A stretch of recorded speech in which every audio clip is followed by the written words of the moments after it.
Today I want to talk about what is the cure in psychotherapy. And the first thing you need to know is that we no longer call it cure. This term is now being substituted by a different one called recovery. I guess one of the ways of seeing this is that the term cure means the complete absence of symptoms. And what we know is that a symptom is something that simply trespasses, goes beyond a certain threshold. For example, think about anxiety.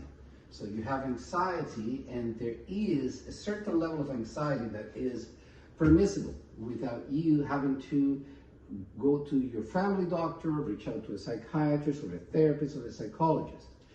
Past that certain threshold, well, then we have what is called a symptom, and you begin to suffer and you begin to not be able to function in your normal activities. So that's why we don't call it a cure, and we call it recovery. And I'm going to show you what is it that recovery or the cure looks like in psychotherapy.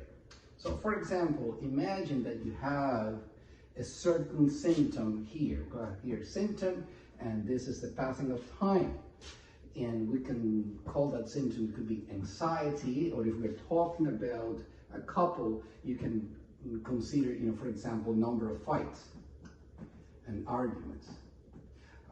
So let's say when the number of fights or the intensity of the anxiety becomes so intense that you have to go see a therapist, let's say it's past this level here, and it becomes to be frequent in time. So you have another event here also above the threshold, followed by another event, followed by another event, and so on.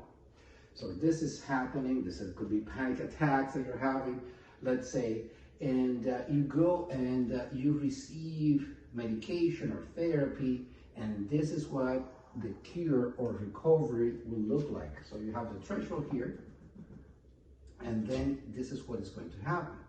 It's going to become below, it could happen below the threshold, with certain events being more spaced out, more spaced out, and more spaced out. So there's a few variables here to consider.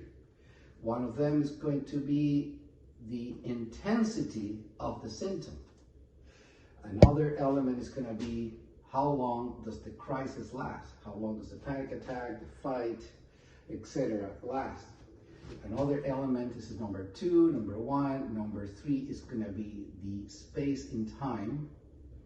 And number 4 is going to be how many events in the time unit. Let's say a month or a year.